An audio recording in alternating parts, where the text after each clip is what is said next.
É difícil estar aqui. Wirklich? De verdade? É. Ja. Soll ich jetzt mit dir arbeiten? Eu devo trabalhar com você agora? Claro. Sicher?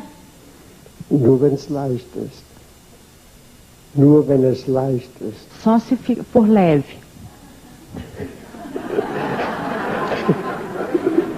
Tá certo, entendi. Das ist richtig. De que se trata? Vem de muito longe. Tataravó da tataravó. Es kommt also von sehr weit her, von Desde que eu Urgroßeltern. conheço as histórias, Seitdem ich die Geschichten kenne, existe comportamento de raiva entre a mãe e a filha. also A solange ich mich, tataravó da tataravó. also immer schon, solange ich mich erinnern kann von allen Geschichten, gibt es immer ein schwieriges Verhältnis zwischen Mutter und Tochter. Raiva, mit Wut, mit Hass zwischen Mutter und Tochter. Bei dir? Com você? Chegou em mim. Kommt bis mir. Kommt bis zu mir. Mas eu achei que eu era muito esperta e que eu ia me livrar disso. Ich dachte, ich wäre sehr intelligent und schlau, oder ich würde mich davon befreien können. Merkwürdig, ne? Esquisito. Wo die Mütter so viel tun für ihre Kinder, Como as mães fazem tanto pelos seus filhos, praktisch alles tun, fazem praticamente tudo. dann haben die Kinder Hass auf die Mutter. Aí os filhos têm ódio pela mãe. Das ist merkwürdig, ne? Isso é estranho. Ich will was darüber sagen. Eu vou dizer algo sobre isso.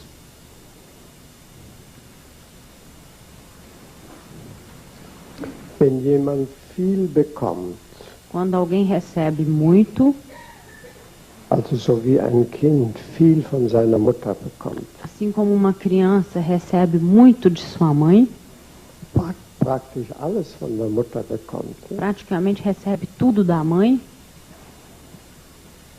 Fühlt man sich ihr sehr verpflichtet. então a gente passa a sentir muita obrigação em relação a ela. Und man weiß, man kann das nie ausgleichen. E a gente sabe que a gente nunca vai conseguir igualar. Was die Mutter gemacht hat, niemals ausgleichen. Então, o que uma mãe fez, uma criança jamais pode conseguir igualar. Damit das Kind das aushält, Para que a criança suporte isso, dass es nicht ausgleichen kann, conseguir igualar, hast assim, anzuerkennen, é difícil que o de você, ich kann das nie zurückgeben. eu jamais vou poder retribuir. Ich nehme es aber mit Dankbarkeit. Eu aceito tudo com agradecimento. Und im Andenken an gebe ich es weiter. Eu vou dar para frente. Indem man es weitergibt, dankt man Para das. frente, ou dar para os que vêm depois, a gente agradece à mãe. Sie hat ja das Gleiche gemacht. Ela fez, Es hat von ihrer Mutter genommen ela recebeu da mãe dela und hat es uns weitergegeben. e deu para nós. Das Gleiche. E nós fazemos. Und dann Então a gente pode tolerar de receber as coisas que recebemos da mãe. noch so viel. E seja lá, pode ser imensamente muito. Also Então muitas vezes quando eu trabalho, denke ich an meine Mutter eu penso na minha mãe und an meinen Vater e no meu pai. und sage, schaut, ich gebe es weiter. Uma. Und vielen anderen Leuten auch. E para muitas outras pessoas também. Also mal so viel, was hier in dem Zusammenhang Mas ainda existe mais uma coisa aqui em relação a isso. behindert wird. Dedicar. Zu erreichen, E não com a mãe, wird das Kind der Mutter böse, então a criança fica com raiva da mãe. ganz tiefen Hass. Então é um ódio muito profundo. Aber dieser Hass ist nur die andere. Mas esse ódio é somente o outro lado do amor.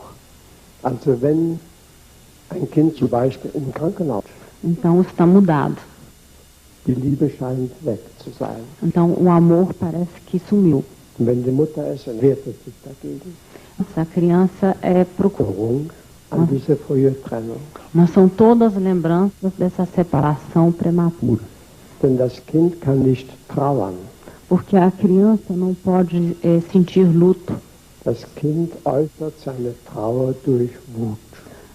Kann man dann umgehen. Então a gente pode lidar com isso de uma outra forma. Okay, jetzt habe ich eine lange Predigt gehalten. Agora eu fiz uma prédica muito grande para você.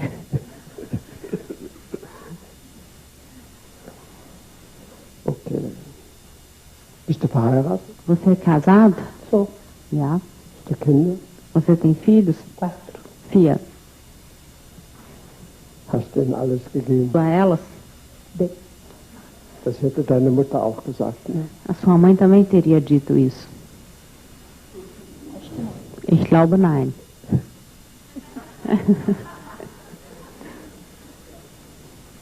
Okay, ich mache was ganz Einfaches. Eu vou fazer algo bem simples. É a colocação de 2 pessoas. Wen denkst du, dass ich aufstelle? Quem você pensa que eu vou colocar? Eu penso que você vai colocar minha mãe. Und? E? Eu. Ich. Genau. Exatamente.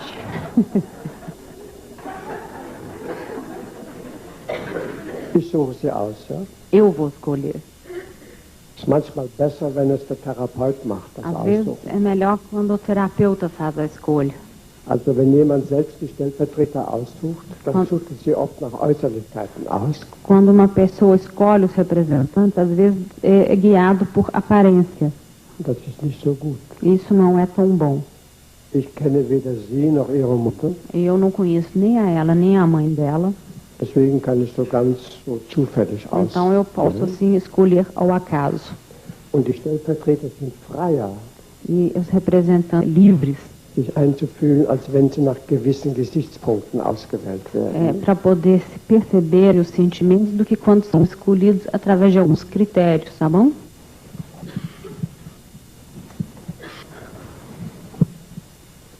Für dich, Você ja? Für dich, für die Mutter. e você para a mãe.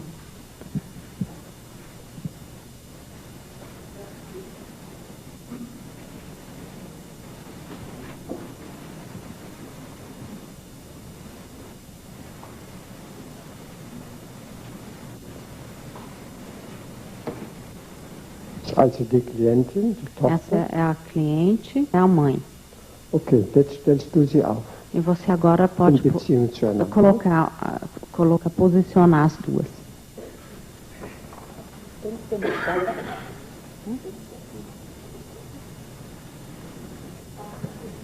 Langsam, langsam, Devagar, langsam, devagar, langsam.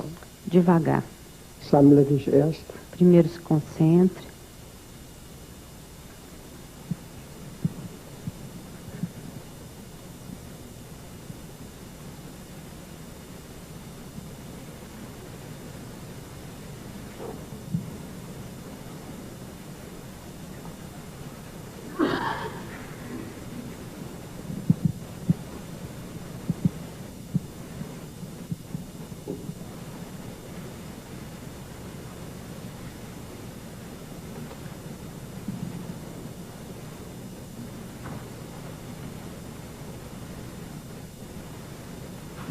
Okay, Tá bom? setz dich hierher. Senta aqui. Also die Stellvertreter sollen jetzt erstmal warten, Então os representantes agora vão esperar, sich sammeln, vão se concentrar achten auf das, was in ihnen langsam hochkommt e prestar atenção naquilo que começa a surgir por dentro. und mit dem gesammelt gehen. E seguir.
Langsam. Gell?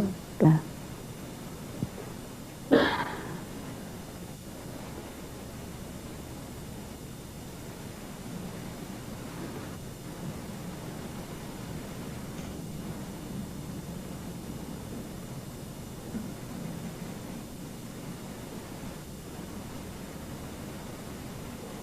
Die Mutter darf ihr nicht zu sehr entgegenkommen.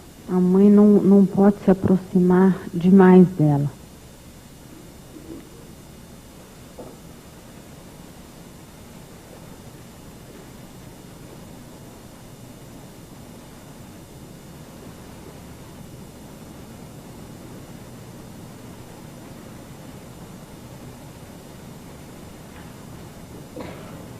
Sie darf ihr nichts ersparen. Ela não pode, não deve poupar nada para ela.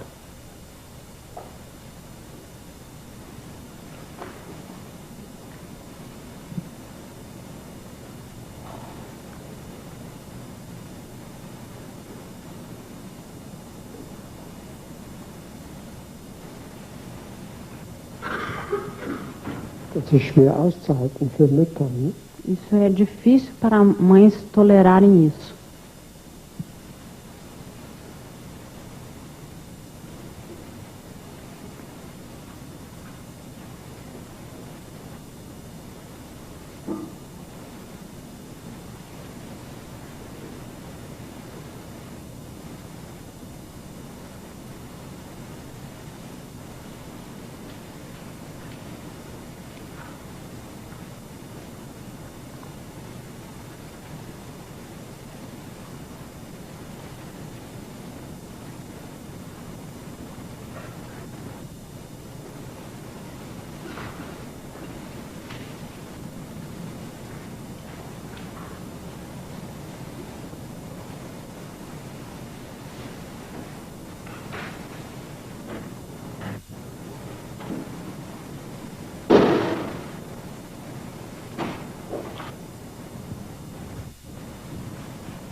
Kraft machen, richtig mit Kraft. É para você apertar ela mais forte, segurar ela mais forte.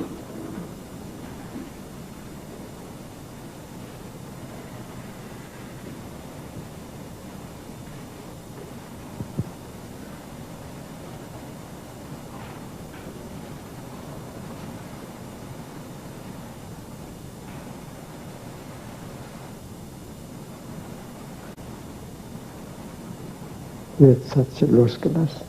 Agora ela relaxou, cedeu.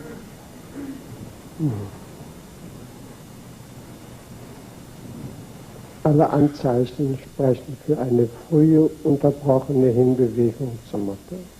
Todos os indícios levam prematura entre a relação mãe e filho. Kann man sehen, wie schwer das ist. Então a gente pode ver como que isso é difícil. Das ist die Lösung. Essa é a solução.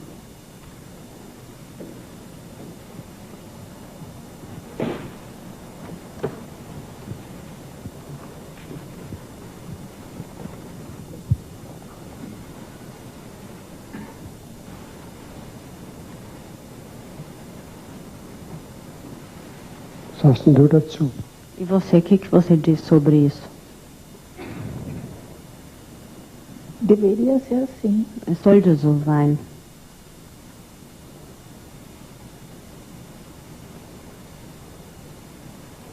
Also sie ist nicht zu retten, ne?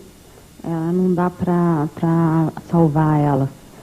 Aber die beiden haben es uns schön gesagt, schön gezeigt, was die Lösung wäre.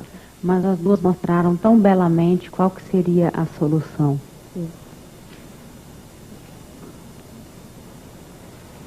Ich noch was verraten, ne? Wenn ein Kind die Mutter hasst, Quando uma criança odeia a mãe, aus was für Gründen auch immer, seja lá quais são as razões, bestraft es sich schwer.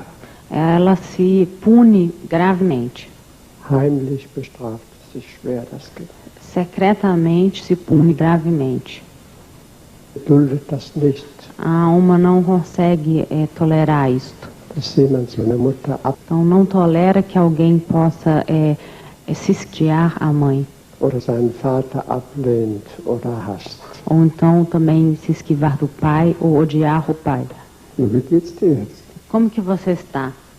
Eu estou muito emocionada agora. Also ich bin sehr bewegt jetzt. Foi muito difícil, porque eu fiquei completamente imobilizada. Es war sehr schwer, weil ich also ganz steif war. Ich konnte mich nicht Ja, bewegen. genau. Agora estou mais aliviada. Und jetzt bin ich erleichtert.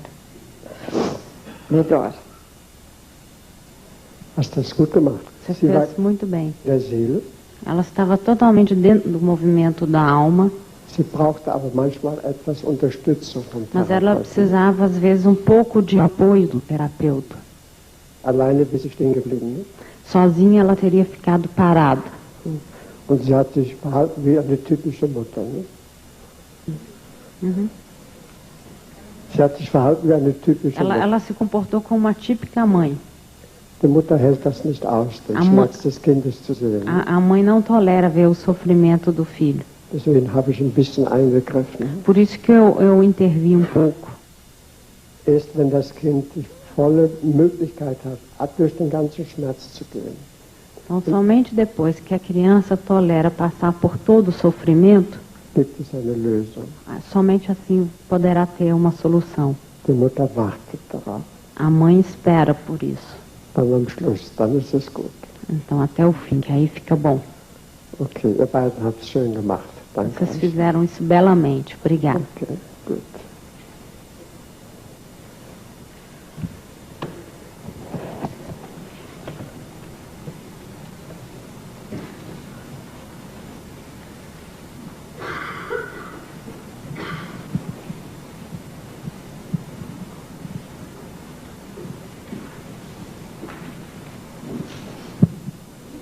Ich möchte etwas sagen über Eltern und Kinder.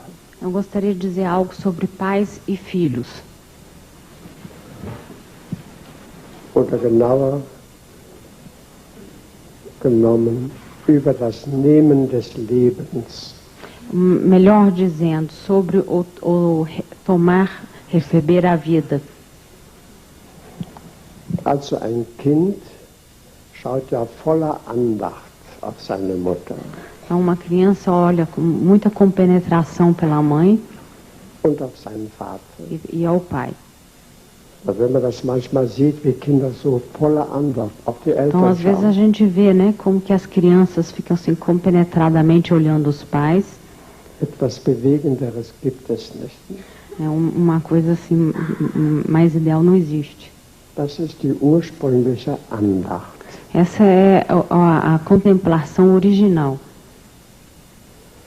Und das Kind sieht nur die Mutter und den Vater. E a criança só vê o pai e a mãe. Und es meint, es bekommt alles von Mutter und vom Vater. E a criança acha que recebe tudo do pai e da mãe. Wenn es etwas dazwischen kommt, Então, se alguma coisa entra no meio disso, wie das ja überall der Fall ist, ja, como isso é normalmente o caso em todos os lugares, dann ist das gestört. então isso fica defeituoso, né? Die Andacht ist gestört. Então a contemplação fica interrompida, fica estragada. Kommt etwas dazwischen. Algo interrompe, Sowohl vom Kind zu den Eltern, ou da criança em direção aos pais, wie von den Eltern zum Kind. como dos pais em relação ao filho. Die Eltern stehen aber in einer langen Reihe. Mas os pais estão colocados numa posição, né, na vida numa fila. Sie haben das Leben von ihren Eltern bekommen. Elas receberam a vida dos pais deles, Und diese von ihren Eltern. e esses dos pais deles. Und es geht weit zurück. E isso vai até muito lá atrás. Wir wissen nicht, wo das Leben herkommt. Nós não sabemos de onde vem a vida. Es fließt durch alle diese Generationen, E a vida flui por todas essas gerações, unverfälscht. sem falsificação. Wie immer die Eltern waren, Seja lá como foram os pais, hat dem Leben nichts angetan.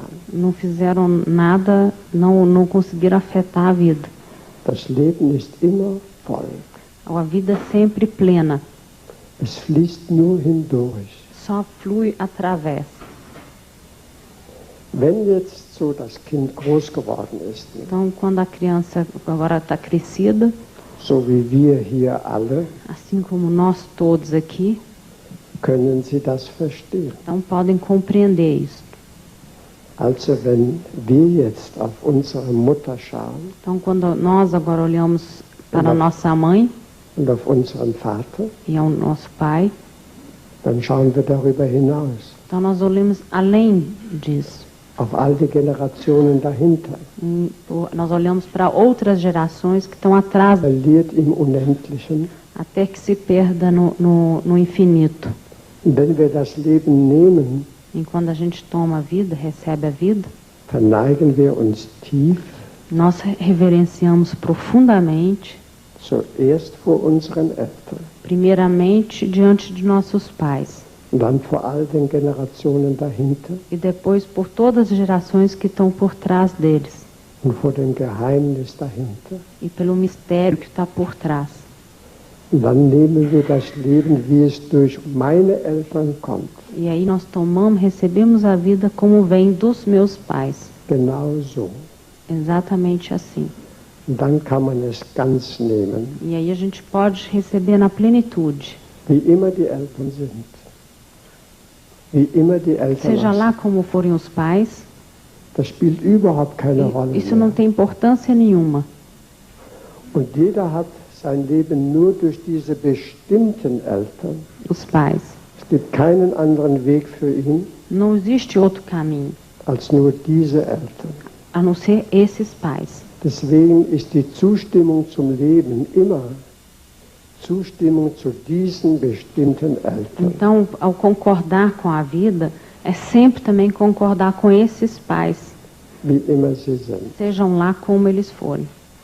Natürlich kommt uns dadurch, dass wir diese bestimmten Eltern haben, Então, claro que por termos esses pais específicos, etwas zu, das uns besonders fördert vielleicht, então talvez a gente receba algo que nos estimule. vielleicht auch etwas, das uns einschränkt. Mas talvez também a gente receba algo que nos limite. Das Leben selbst wird nicht eingeschränkt. A vida em si não pode ser restringida. Wie immer die Eltern sind, Seja lá como forem os pais, jeder hat durch das Leben, das er durch diese Eltern empfangen hat, cada recebeu, né, pela vida desses pais, alle Möglichkeiten, dieses Leben voll zu nehmen und zu leben. então cada a oportunidade de receber a vida plenamente desses pais e vivê-la também com plenitude. Und stellt euch vor, dass in einer Terapia, verhandelt wird, ob die Eltern gut waren oder schlecht, então é negociado se os pais foram bons ou maus, welche Fehler sie gehabt haben. quais os erros que eles cometeram. Ja. Und dann wird dann vieles, was das Kind tut, damit entschuldigt, weil die Eltern so oder so waren. Então muito da criança vai ser desculpado, perdoado porque os pais foram assim ou assado. Was wird dadurch in der Seele eines Menschen angerichtet? O que vai ser efetuado na alma de uma pessoa? Welches Verbrechen am eigentlichen Leben? Então que crime, né, que a gente faz contra a própria vida? Okay, das wollte ich so als Ergänzung noch sagen. É isso aqui que eu ainda queria comentar.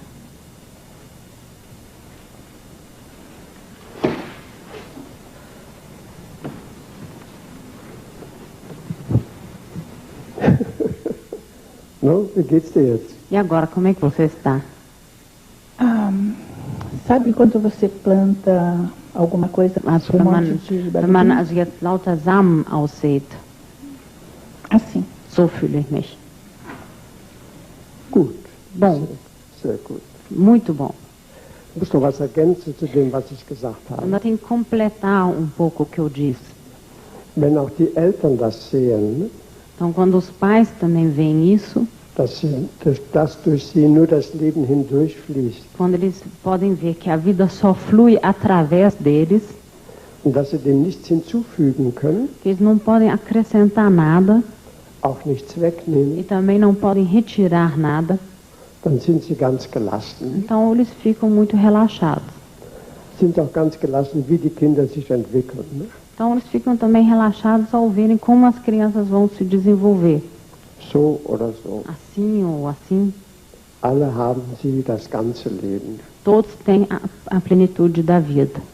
Das bringt so eine gewisse Entspannung. Isso zwischen traz Eltern um und certo, Kindern. Okay, tá bom? kann ich da lassen? Eu posso deixar assim? Pode, agora tem que rezar para não ter ventos fortes.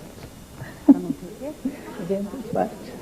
Ah, jetzt muss ich beten, dass kein Sturm kommt. Não vai ter. Kein Sturm. Não vai. Ventos fortes. Era brincadeira. Das sollte nur ein Witz sein. Ja, okay. Gut. Ja.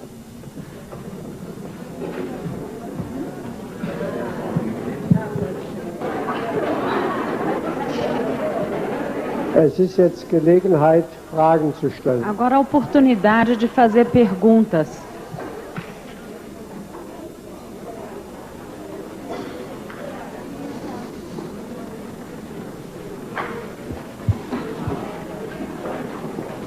Ja, möchte jemand eine Frage stellen? Alguém quer fazer pergunta? Cadê a moça? Você leva? Okay.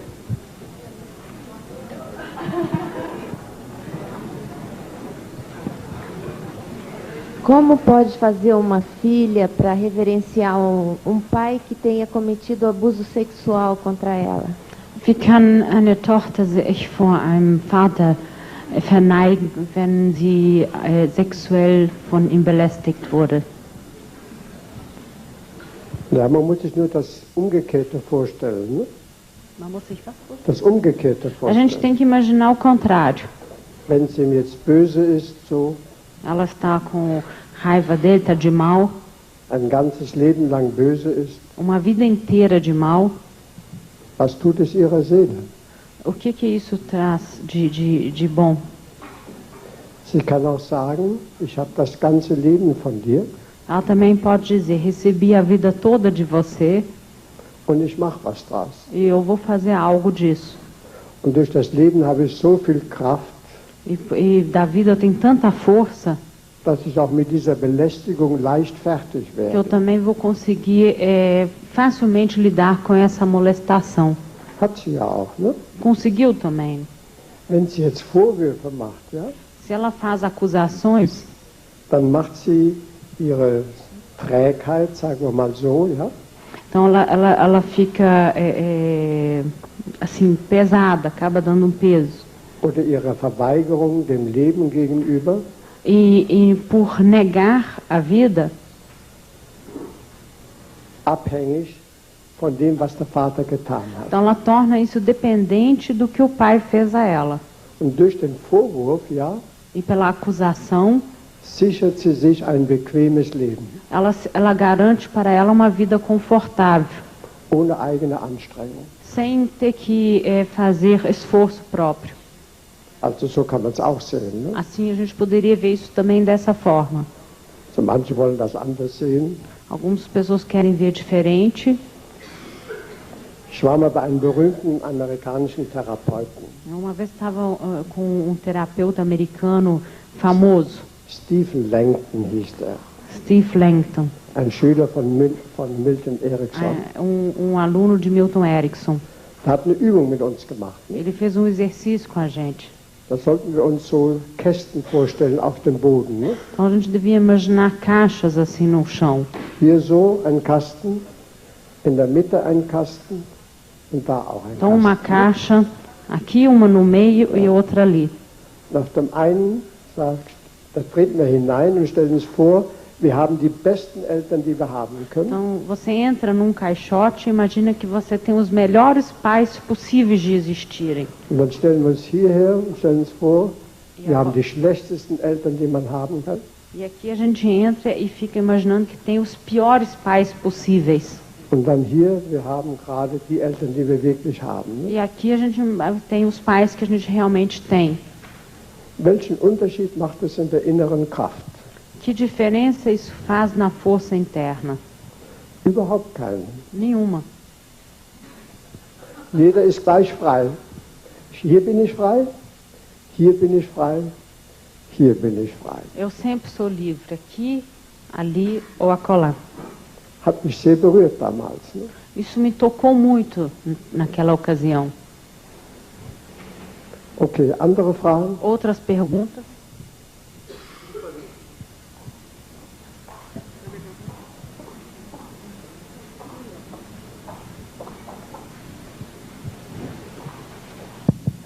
Eu gostaria que ele falasse um pouco a respeito da influência da esterilização,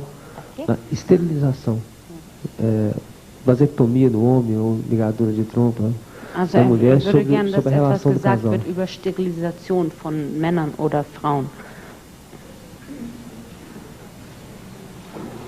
Also, wenn sich jemand innerhalb der Ehe sterilisieren lässt, ja, Então, quando alguém se esteriliza durante um casamento, als eine Art Empfängnisverhütung, como um método anticoncepcional, dann ist das in Ordnung. então isso tá legal, tá bom.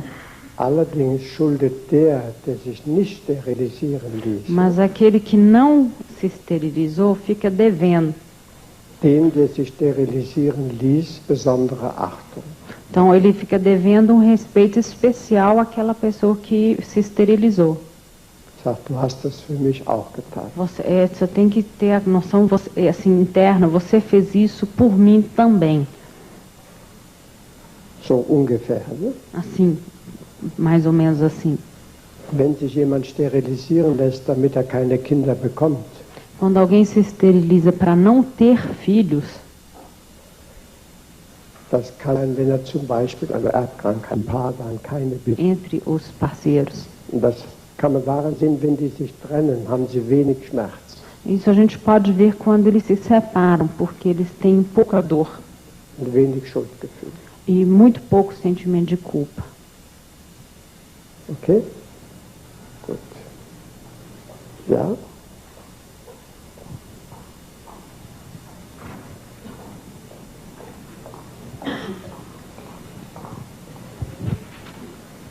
O senhor escolheu a pessoa aí que foi fazer os papéis, dizendo que a pessoa pode escolher por aparência. Qual é o problema? Jetzt für die letzte Ausstellung, was wäre dann das Problem? Also, man hat ein Bildikone. Ne? E essas imagens talvez possam impedir o funcionamento. Und dann ist das mit etwas anderem verfälscht. Então, assim, é como se estivesse falsificando. Nicht, dass man das nicht machen kann. Ne? Não que não possa fazer. Ich sage nicht, dass man das nicht machen darf. Ne? Então, eu não estou dizendo que isso não pode ou não ser feito. Aber manchmal ist es leichter. Ne? Mas às vezes é melhor, mais fácil. Ja, okay. Jetzt gebe ich Ihnen das Mikrofon. Não é que eu fiquei com uma dúvida no último trabalho. Also, über die letzte Arbeit. Na família da minha mulher tem um caso semelhante, mas 5 gerações. Also bei der Familie meiner Frau gibt es auch so etwas, aber 5 gerações que eram vivas. Generation, solange die lebten. E todas tinham esse problema de mãe para filha, mãe para filha. Immer filha. von Mutter zu Tochter, Mutter zu Tochter. Aí fiquei em dúvida se o ódio é sempre de baixo para cima ou também de cima para baixo. Ich weiß denn nicht, ob ich von unten nach oben schauen soll oder von oben nach unten. Von oben nach unten. De cima para baixo. Also erst mal sehen, was war da hinten. Ja? Então, olhar primeiro o que aconteceu lá atrás. Und dann sich vorstellen, dass die Tochter der frühesten Frau E imaginar que a filha da mulher mais antiga, sich der Mutter zuwendet, que ela se vire para a mãe sich vor ihr verneigt, e faça uma reverência diante dela, das Leben von ihr nimmt, aceite, receba a vida dela. und dann lehnt sie sich mit dem Rücken an sie an, Então ela vira, encosta com as costas na mãe, und dann bei der nächsten, e aí você vai fazendo na próxima, und so weiter. e assim por diante. Okay? Tá bom? Ja? Ja? O que ele tem a dizer sobre crianças que perdem os pais muito cedo e são criadas por outras pessoas ou as crianças adotadas? Also was haben Sie zu sagen über Adoptivkinder oder Kinder, die die Eltern sehr früh verlieren und von anderen aufgezogen werden? Also Adoptivkinder haben ihr Leben von den wirklichen Eltern. As crianças adotadas receberam a vida dos pais reais, biológicos. Also sie nehmen das Leben von den wirklichen Eltern. Então eles têm que receber essa vida dos verdadeiros pais. Adoptivkinder sind oft von den Eltern weggegeben. Ne? Então crianças adotadas muitas vezes são dadas pelos pais. Also eine ganz frühe Trennung von den wirklichen Eltern. Então é uma separação muito prematura dos verdadeiros pais. Und Adoptivkinder haben dann oft so den Wunsch, zu ihren Eltern zurückzufinden. Então muitas vezes as crianças adotadas têm internamente o desejo de retornar aos pais. Aber Eltern, die ihr Kind weggegeben haben, Mas pais que deram os filhos haben solche Schuldgefühle, têm tamanho sentimento de culpa dass sie sich schämen, wenn die Kinder kommen. que eles ficam envergonhados quando os filhos chegam até eles. Und dann erklären sie den Kindern, warum sie weggegeben werden mussten. Então eles começam a explicar aos filhos por que eles tiveram que ser dados. Dann verhalten sie sich, als wären sie selber arme Kinder. Então eles se comportam como se eles próprios fossem pobres crianças. Und das Kind, das kleine Kind, müsste diesen armen Kindern Verständnis entgegenbringen. Então a criança deveria mostrar compreensão diante dessas outras crianças. Völlige Umdrehung der Wirklichkeit. Então seria uma inversão total da realidade. Also wie ich damit umgehe, ist oft so, dass ich das adoptierte Kind an einer Aufstellung, ja? Numa constelação eu trabalho da seguinte forma, eu pego a criança adotada seinen wirklichen Eltern sagen lasse, e deixo ela dizer aos verdadeiros pais, ihr habt mich für immer weggegeben vocês me deram para sempre und ich stimme dem jetzt zu. e eu concordo com isso. Ich verzichte auf euch für immer. Eu vou abrir mão de vocês para sempre.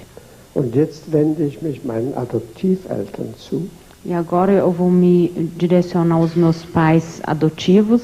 Die haben mich am Leben erhalten. Eles me mantiveram na vida.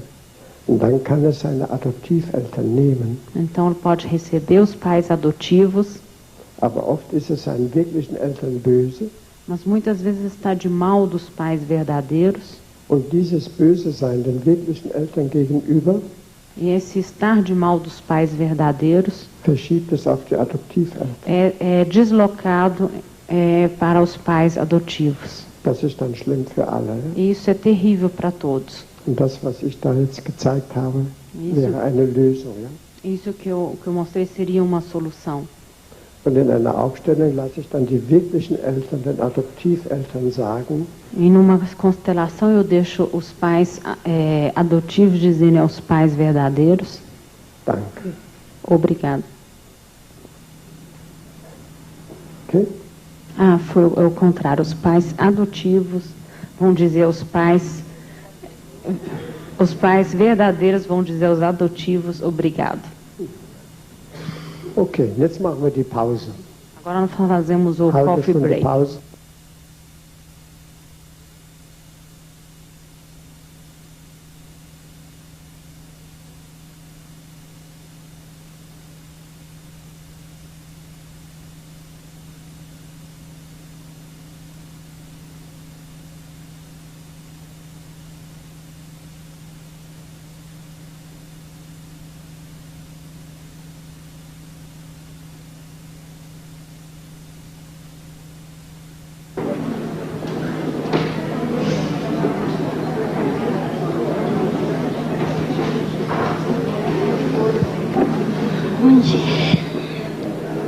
Um was geht es bei dir?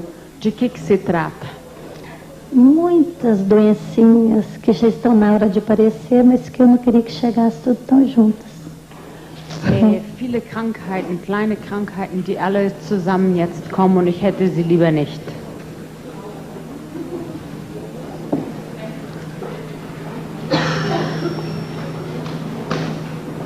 Und wie verhalten sich die Krankheiten, wenn jemand sagt, ich möchte euch nicht haben? Como que as doencinhas se comportam quando você diz eu não as quero, não quero vocês? Mesmo assim, elas estão vindo. Selbst dann kommen sie doch, die Krankheiten. Genau. Exatamente. Also dieser Wunsch bringt nichts. Ne? Então esse desejo não muda nada.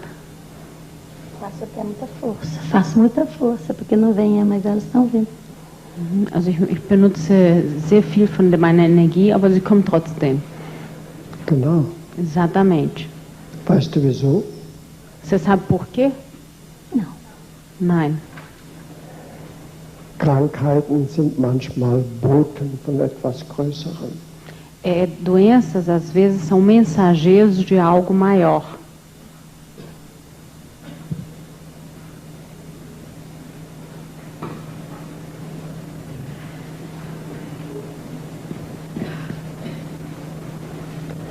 Die Seele braucht manchmal eine Krankheit, damit es ihr besser geht.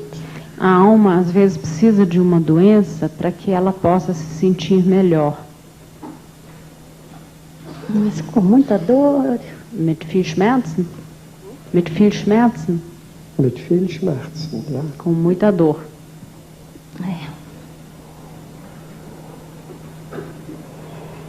Also wenn wir Menschen ansehen, die eine schwere Krankheit haben. Então quando a gente vê pessoas que têm doenças graves und die ihr zustimmen, e que concordam com essa doença, die sie gleichsam so als Begleiter nehmen. Então, as pessoas que aceitam isso como se isso fosse uma companhia. Wie viel Schönheit haben solche Menschen? Que beleza que tem essas pessoas. Eu não gostaria de ter essa companhia de doença. Ich möchte das aber nicht als Begleiter haben.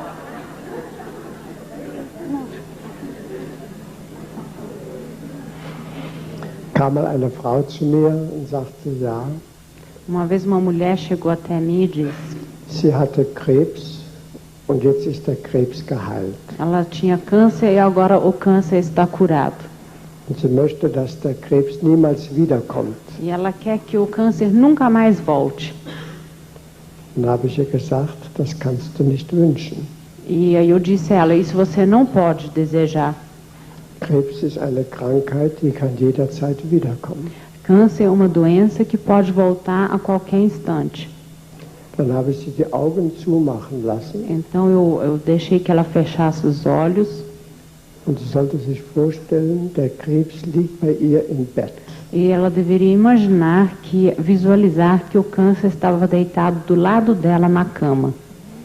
Sagt, das will ich nicht haben. E ela diz, isso eu não quero. Sag ich, ja, nimm den Krebs als einen Bettgenossen. E ele diz, não, tome o câncer como se fosse um companheiro de cama. Und dann hat sie das so wirken lassen. E aí ela deixou isso assim ir atuando. Und hat ihm zugestimmt. E entrou em acordo com isso. Das ist mein Bettgenosse. É, meu companheiro de cama. Und dann hat sich der Krebs zusammengerollt. E aí o câncer, ele começou, se enrolou. Und hat sich am Fußende des Bettes hingelegt. E se deitou lá aos pés da cama.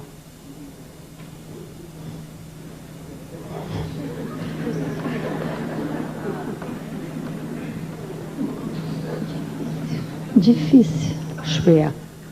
Schwer. Wer weiß. Quem sabe?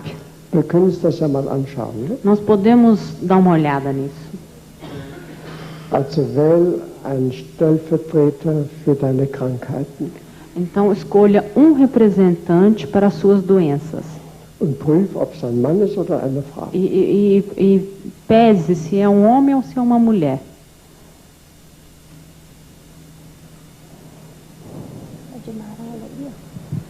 A de amarelo. Die in Gelb. Kennst du die Frau? Você conhece ela? Não. Okay. Und dann jemand für dich. E agora alguém para ser você.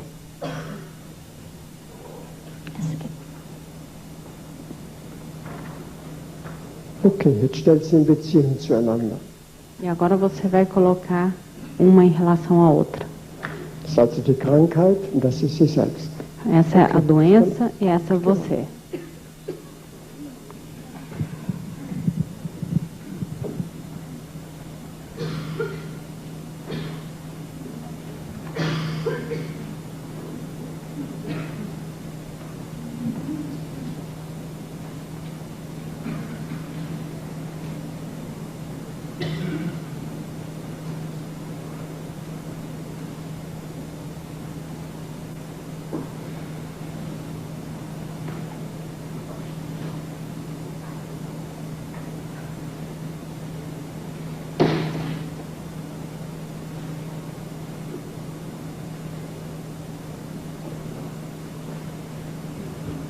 Okay, setz dich. Senta, por favor.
Wie geht es dir? Como que você está? Also jetzt habe ich wieder eine Kraft gewonnen. Eu agora ganhei força. Bei dir? E com você? Eu tô calma, muito calma. Ganz ruhig. Ich bin ganz ruhig. Wir hatten doch so etwas schon heute Morgen, ne? Nós já tivemos algo assim hoje pela manhã.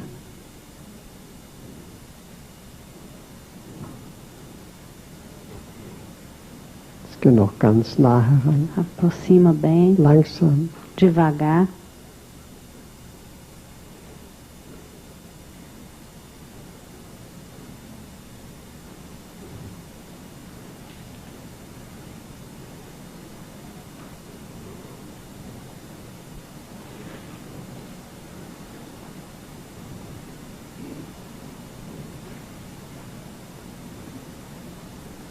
Wie ist es jetzt?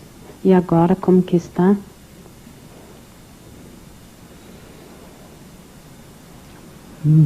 Leichter. Mais leve.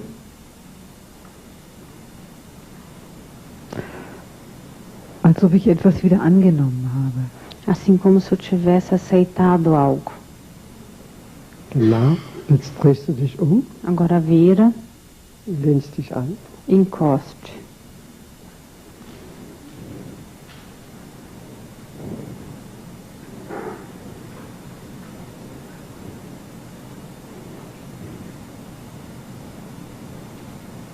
Dann gehst du einige Schritte vor. Então, passe uns poucos passos para frente. Wie geht es jetzt der Krankheit? E agora, como que a doença está?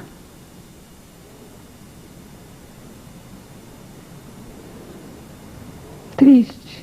Traurig.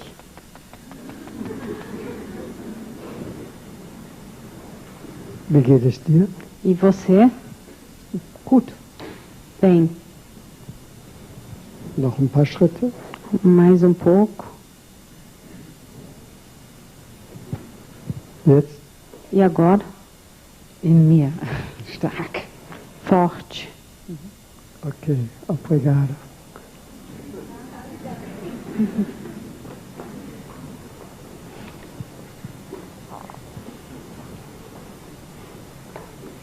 Also, was wäre jetzt meine nächste Frage? Então, qual agora seria a minha próxima pergunta? Also, was ist zwischen dir und deiner Mutter? Então, o que há entre você e sua mãe?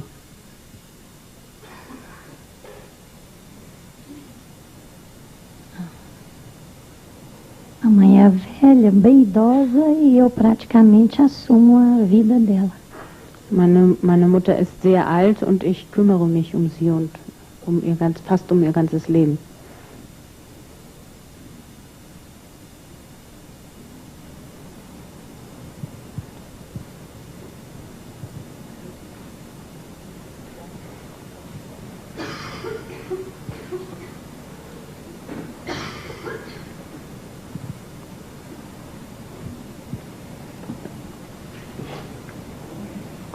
Jetzt wähle ich noch einige Stellvertreter aus.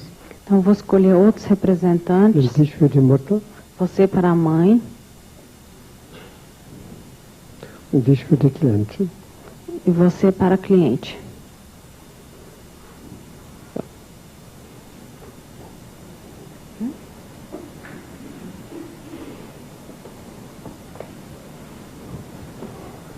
Stell sie auf. Você pode colocar, posicionar. Die Mutter. A mãe. Das bist du. E essa é você. Langsam, langsam. Devagar.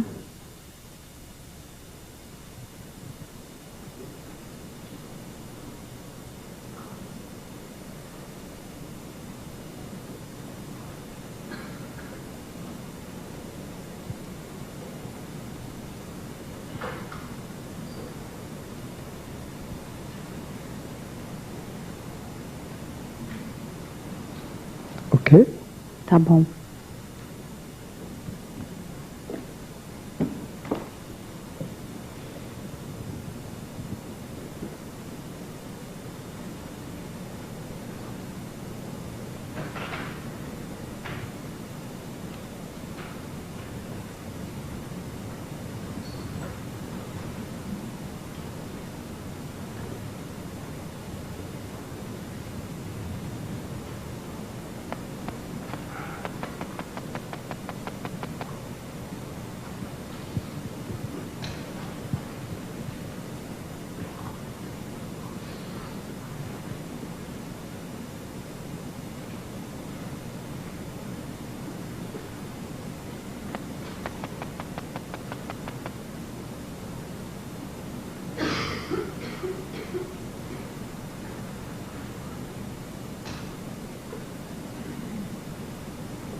Gut, das war's. Tá bom, isso foi tudo. Danke euch. Danke. Ele agradece.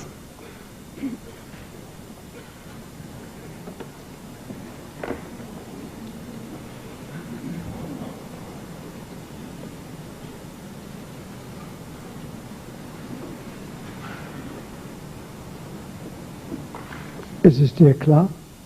Ficou claro para você?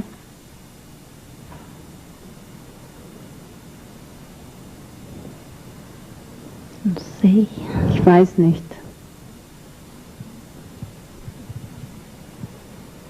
Die Krankheit ist leichter. A doença é menos pesada, mais leve. Als der Mutter die Ehre geben. Als der Mutter die Ehre geben. Então é mais fácil tolerar a doença do que prestar homenagem à mãe. So ist das halt. É assim. Ohne Mütter keine Gesundheit. Sem mães não tem saúde.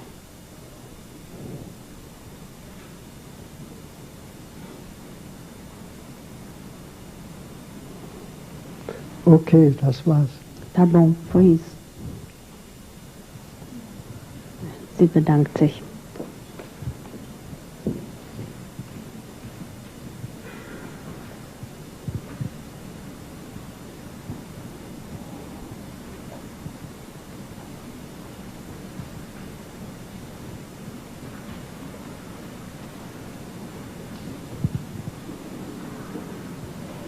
Man konnte sehen, wie ihre Seele die Krankheit braucht. E nós vimos como que a alma dela precisa da doença, damit sie zur Besinnung kommt. Para que ela possa chegar à lucidez, né, à consciência. Aber für manche ist auch die Krankheit umsonst. Mas para alguns também a doença vem em vão. Hilft nichts. Então nada ajuda.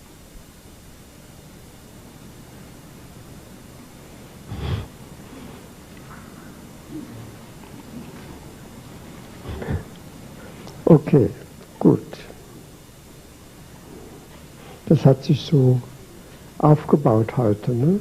Então isso hoje parece assim que uma coisa foi construída sobre a outra.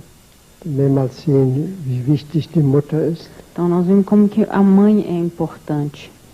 Was das Verhältnis zur Mutter e a relação com a mãe zeigt, wie wir einer Krankheit begegnen können. Então o movimento em relação à mãe mostra como que nós podemos, como que uma doença pode surgir. Wie die Krankheit vielleicht gehen kann. E como a doença talvez possa ir embora. Wenn sie uns zu dieser Besinnung gebracht hat. Então, se você consegue perceber isso, tomar consciência disso. Wenn sie uns zur Mutter zurückgeführt hat. Quando voltou para a mãe. Ist natürlich nur ein Aspekt. Ne? Isso é claro, só aspecto. Immerhin, es kann niemals schaden, wenn jemand seine Mutter achtet. Então, mas de qualquer forma, não vai fazer mal para ninguém se a gente honrar a mãe. Ist noch keiner davon gestorben. Ne? Ninguém morreu disso. Okay, gut. Dann machen wir mal weiter. Então vamos.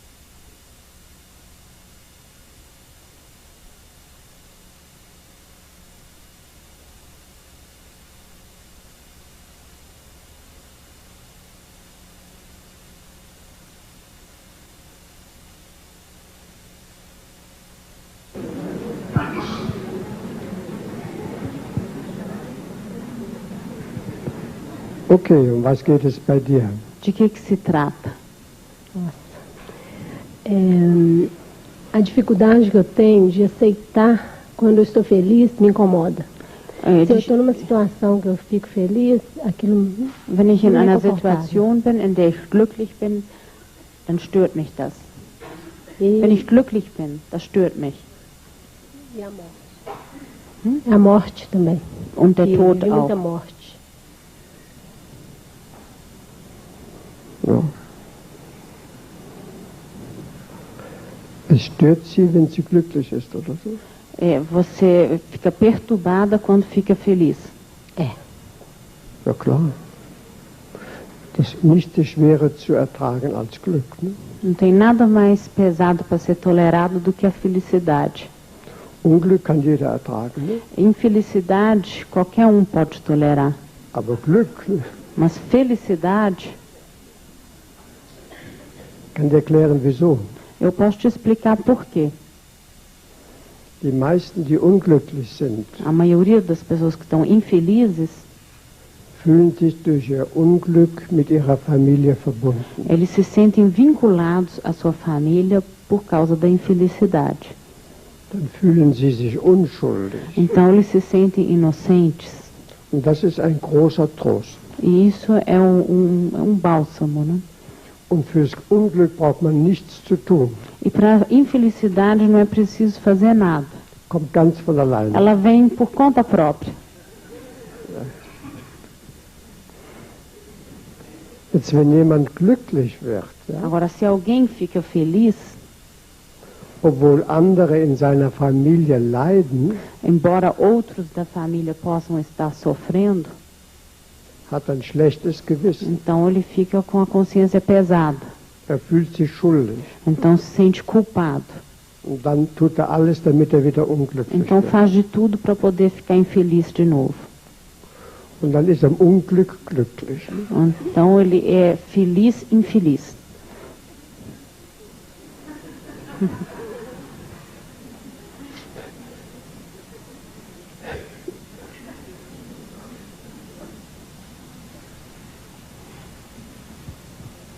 Also ist noch etwas, warum das Glück so schwer zu ertragen então, ist. mais uma coisa, por que a felicidade é tão pesada? Wer glücklich ist, quem está feliz, oder wer einen Vorteil hat, ou quem tem alguma vantagem, während rings ihn andere unglücklich sind, enquanto ao redor dele existem pessoas infelizes, und einen Nachteil haben, ou talvez tenham algum prejuízo, der fühlt sich ihnen gegenüber schuldig. Ele sente internamente culpado em relação aos outros. Und er fühlt sich auch dem Schicksal gegenüber schuldig. E ele também sente culpa em relação ao destino. Oder Gott gegenüber. Ou então em relação a Deus. Also wenn einer glücklich wird, was macht er, wenn er fromm ist? Então uma pessoa que fica feliz, e se ele for uma pessoa religiosa, o que ele faz? Wenn zum Beispiel einer aus einer Krankheit errettet wurde, ou então se alguém é salvo de alguma doença, bringt Gott ein Opfer dar. Ele então vai oferecer uma oferenda para Deus, damit für das Glück bezahlt. Para que ele possa pagar pela felicidade. Viele meinen, je mehr sie bezahlen, desto glücklicher werden sie. Então algumas pessoas acham que quanto mais pagarem, mais felizes eles vão ser. Aber ich habe das noch nicht gesehen. Mas eu nunca vi. Wer viel bezahlt hat, hat viel verloren. Quem pagou muito, perdeu muito. Aber nichts gewonnen. Mas não ganhou nada.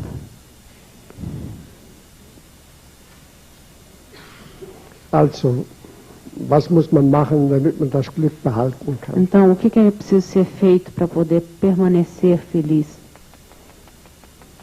Erstens, man dankt. Weint. Man dankt. Primeiro a gente agradece. Es ist unverdient. Vem sem você ter feito nada. Es ist ein Geschenk. É um presente. Und es einfach so zu nehmen als ein Geschenk, das ist sehr schwer. E assim, receber como presente é difícil. Aber man nimmt es, ne? Mas a gente aceita, recebe. Und damit man es behalten kann, e para que possa ficar com a gente, muss man noch etwas damit tun. A gente tem que fazer mais uma coisa. Man muss andere daran Anteil nehmen lassen. A gente tem que deixar outras pessoas participarem. Also man gibt vom Glück etwas weiter. Então a gente dá um pouco da felicidade para os outros. Und dann werden andere auch noch glücklich. E aí outras pessoas também vão ficar felizes. Und dann wächst das Glück. E aí a felicidade cresce. Und es kann bleiben. E pode permanecer. So, das ist das Geheimnis des Glücks. Então, esse é o segredo da felicidade. Bring ein Beispiel, ja? Eu vou dar um exemplo. Also in einer Familie ist ein Kind behindert.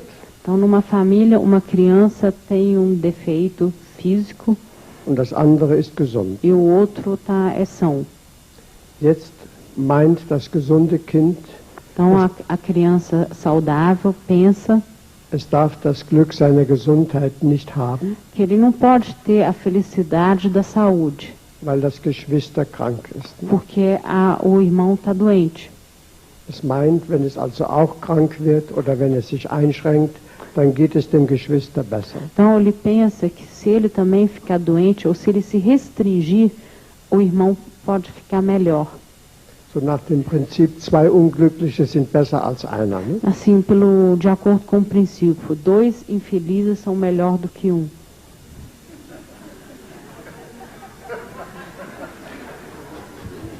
Aber so wird es ja gemacht, ne? Mas assim que é feito. Okay, jetzt was wäre die Lösung? Ne? O que seria a solução? Das gesunde Geschwister sagt dem anderen, a criança saudável diz para a outra, du bist krank, você é doente, ich bin gesund. Eu tenho saúde. Ich habe einen Vorteil dadurch, dass ich gesund bin. Eu tenho uma vantagem por ter saúde. Ich mache jetzt etwas mit meiner Gesundheit. Eu agora vou fazer algo com minha saúde. Etwas Großes. Uma coisa grande.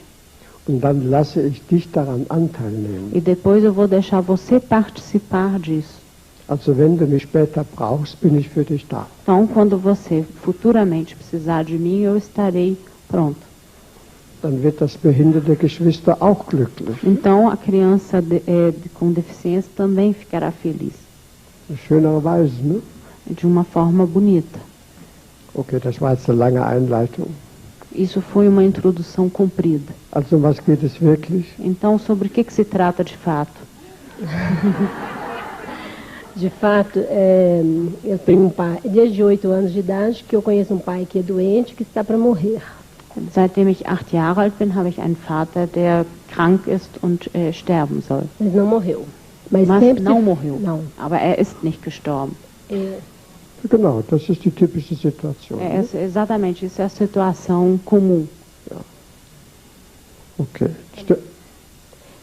Um irmão que se suicidou. Ein Bruder hat Selbstmord begangen. E meu marido que morreu há 7 meses. Und mein Ehemann ist vor 7 Monaten gestorben. Ehemann? Mhm.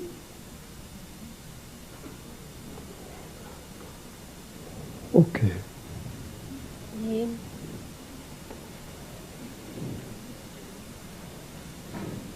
Ich fange mit dem Naheliegenden an. Ne?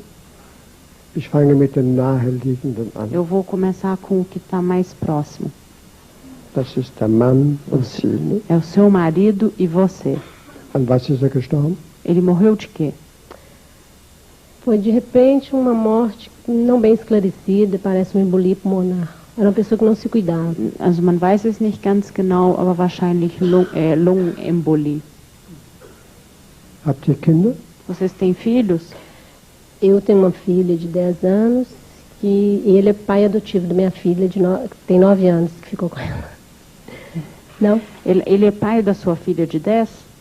Eu tinha uma filha quando eu conheci ele. Minha filha tinha 1 ano de idade. Als ich ihn kennengelernt hatte, hatte ich eine Tochter, die war 1 Jahr alt. Die ist jetzt 10.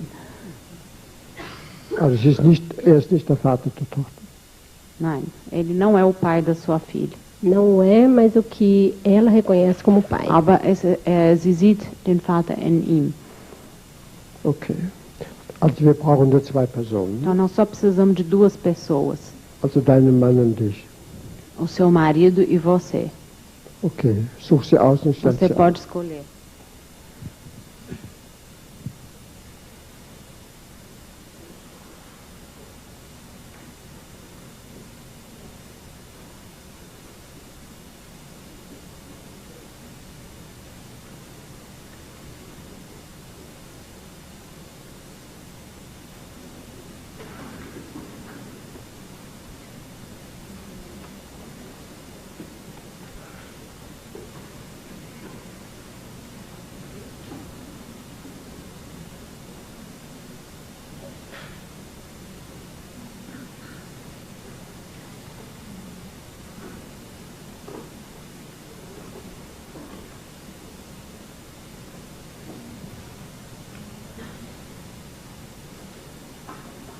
Gut, stellt sie auf, ne? Então pode posicionar.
Geh etwas nach vorne. Aí, pouco mais para frente.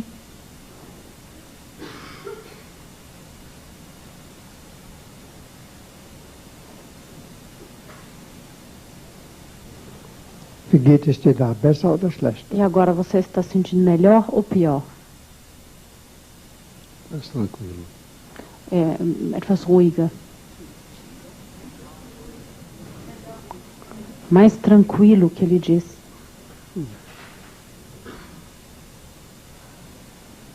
Bei dir jetzt? E você? Sozinha. Alleine.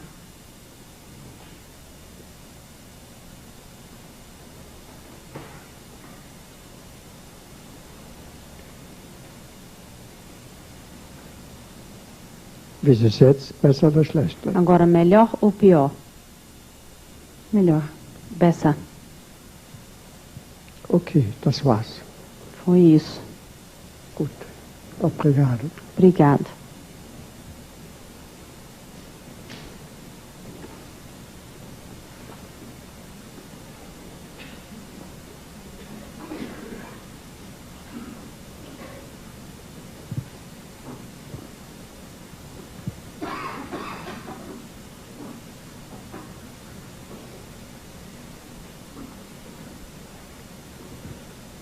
Du musst ihn ziehen lassen.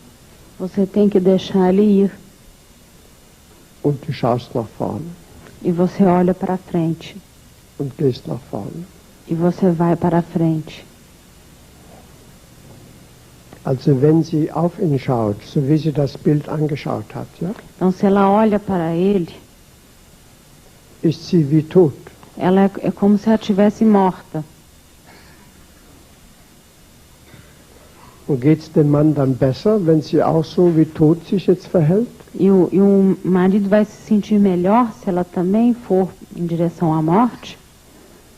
Man lässt ihn ziehen. Ela deixa ele ir. Und da geht's ihm gut. E aí ele fica bem. Und wenn du vorangehst, geht's ihm noch besser. E quando você avança, ele fica melhor ainda.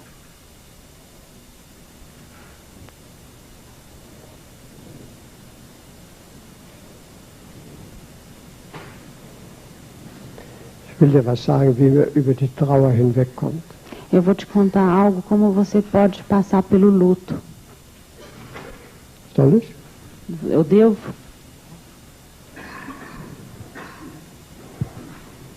Also kam mal eine Frau zu mir, ne? Uma vez uma mulher chegou até mim.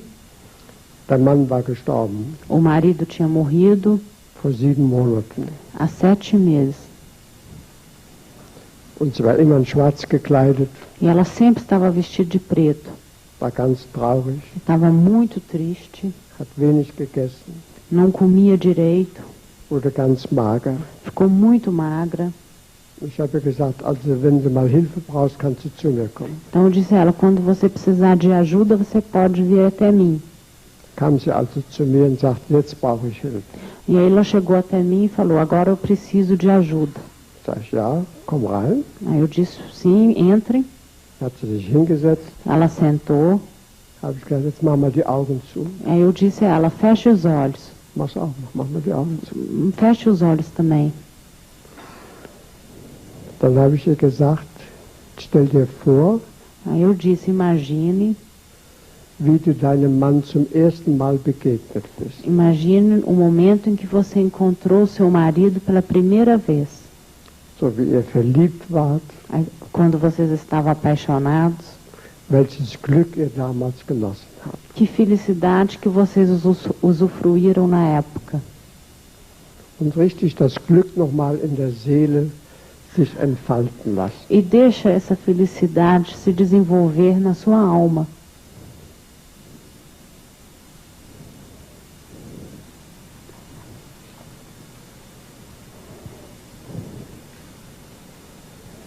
Wenn sich dann ein Paar heiratet, müssen sie sich ja sehr geliebt haben. Quando casal casa, primeiro eles têm que ter amado uns aos outros, apaixonado. Und ein großes Glück erfahren. E vivenciaram uma grande felicidade. So ein richtiges Glück. Uma real felicidade. Ja, fröhlich wart ihr damals. Nicht? Real felicidade? Kein richtiges Glück. Ach, ihr Armen. Oh, pobre coitado.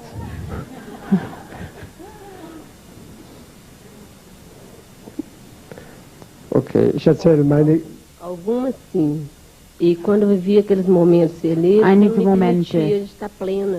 Und in den Momenten war ich dann voll dabei. Das genügt. Isso é Mach mal die Augen suficiente. zu.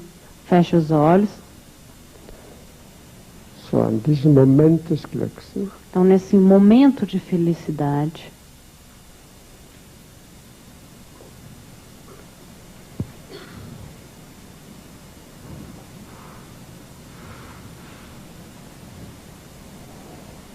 Also die Frau, mit der ich da gearbeitet habe, die saß auch so da, ne? Então a mulher com a qual eu trabalhei também estava sentada assim. Und als sie so da saß, habe ich gesagt, jetzt können Sie wieder gehen. Ne?